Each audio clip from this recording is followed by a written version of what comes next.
Motor വാഹന വകുപ്പിന്റെ നേതൃത്വത്തിൽ കർശന പരിശോധന നടത്തി. സ്കൂൾ തുറക്കുന്നതിന് മുന്നോടിയായാണ് പിറവം സെന്റ് ജോസഫ് ഹൈസ്കൂൾ മൈതാനത്ത് വെച്ച് സ്കൂൾ വാഹനങ്ങളുടെ പരിശോധന നടത്തിയത്.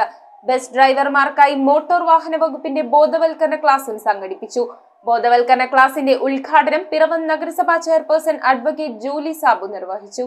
കേരള വിഷൻ എന്നും ജനങ്ങളോടൊപ്പം. സ്കൂൾ തുറക്കുന്നതിന് മുന്നോടിയായാണ് പിറവം സെന്റ് ജോസഫ് ഹൈസ്കൂൾ മൈതാനത്ത് വെച്ച് സ്കൂൾ വാഹനങ്ങളിൽ മോട്ടോർ വാഹന വകുപ്പ് പരിശോധന നടത്തിയത്.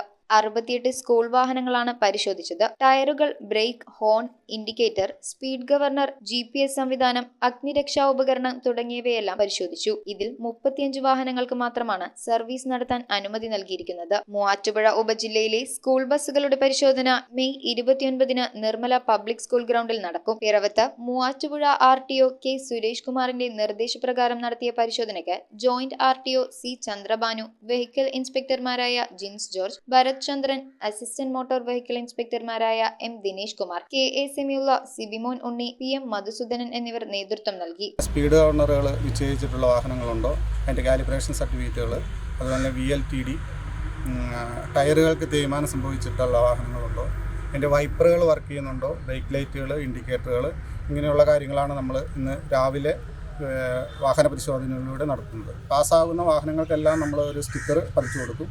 ഈ സ്റ്റിക്കറുകൾ ഇല്ലാത്ത വാഹനങ്ങൾക്കെതിരെ ഇനി നമ്മൾ റോഡിൽ ചെക്ക് ചെയ്യുന്ന സമയത്ത് കർശനമായ നടപടികൾ സ്വീകരിക്കുന്നതാണ്. തുടർന്ന് സ്കൂൾ ഓഡിറ്റോറിയത്തിൽ ബസ് ഡ്രൈവർമാർക്കായി സംഘടിപ്പിച്ച ബോധവൽക്കരണ ക്ലാസ് പിറവം നഗരസഭാ ചെയർപേഴ്സൺ അഡ്വക്കേറ്റ് ജൂലി സാബു ഉദ്ഘാടനം ചെയ്തു. വലിയൊരു കാര്യം തന്നെയാണ്. ബസ്സില് ഡ്രൈവർമാരെ പോലെ തന്നെ പ്രാധാന്യമുള്ളവരാണ് ആന്റിമാര്. കുട്ടികൾ ഇറങ്ങിക്കഴിഞ്ഞാൽ അവർ പോകുന്നവരെ നോക്കി നിന്ന് അത്ര കണ്ണിലെ കൃഷ്ണമണി പോലെ എനിക്കറിയാം. നിങ്ങളെല്ലാവരും അങ്ങനെ തന്നെയാണ് നമ്മുടെ മക്കളെ നോക്കുന്നത്. തീർച്ചയായിട്ടും അതൊരു വലിയ കാര്യം തന്നെയാണ്. ജോയിന്റ് RTO C ചന്ദ്രബാനുവിന്റെ അധ്യക്ഷതയിൽ വെഹിക്കിൾ ഇൻസ്പെക്ടർ ഭരത് ചന്ദ്രൻ ക്ലാസ് നയിച്ചു. ഇവിടെ ഇന്നത്തെ ദിവസം നമ്മൾ ഇങ്ങനെ ഒരു കാര്യം ചെയ്തപ്പോൾ എല്ലാവരും പറഞ്ഞു, എന്തിനാണ് ഇങ്ങനെ ഓരോ വർഷവും നമ്മൾ ചെയ്യുന്നതെന്നല്ലേ. ഇത് സാറ് പറഞ്ഞ പോലെ നമ്മൾ കുറച്ച് കാര്യങ്ങളൊന്നും ഓർമ്മ പുതുക്കുന്നത് മാത്രമേ ഉള്ളൂ. അതിനകത്ത് കുറച്ച് കാര്യങ്ങൾ പുതുതായിട്ടുണ്ടാവും, എന്തെങ്കിലുമൊക്കെ വന്നിട്ടുണ്ടാവും. അല്ലാത്തത് നമുക്ക് പഴയ കാര്യങ്ങളൊക്കെ ഓർമ്മ പുതുക്കുന്നത് മാത്രമേ ഉള്ളൂ. Vehicle inspector Jins George, school head master Daniel Thomas, assistant motor vehicle inspector PM Madhusoodanan എന്നിവർ സംസാരിച്ചു. നമ്മുടെ അനാവശ്യമായ വാശിയും അഹന്തയും ദാർഷ്ട്യവുമാണ് റോഡിലെ ആക്സിഡന്റിന്റെ 90% കാര്യം.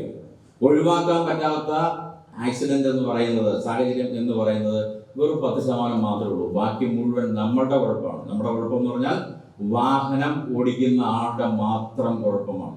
ന്യൂസ് ബ്യൂറോ ഐവിഷൻ പിറവം.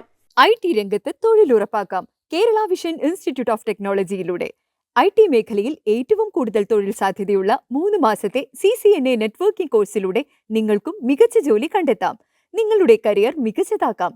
ISP സാങ്കേതിക പരിശീലനവും മികച്ച സാങ്കേതിക വിദഗ്ധരുടെ സേവനവും ആധുനിക സൗകര്യങ്ങളോടുകൂടിയ ലാബുകളും ഹോസ്റ്റൽ സൗകര്യങ്ങളും കഴിവുറ്റ വിദ്യാർത്ഥികൾക്ക് നൽകുന്ന 100% placement Kerala vision institute of ടെക്നോളജിയെ വേറിട്ടതാക്കുന്നു. രാവിലെയോ വൈകിട്ടോ ഉള്ള ക്ലാസ് തിരഞ്ഞെടുത്ത് ഉടൻ തന്നെ നിങ്ങളുടെ സീറ്റ് ഉറപ്പാക്കൂ. Kerala vision institute of technology, near railway station, Puthukkad.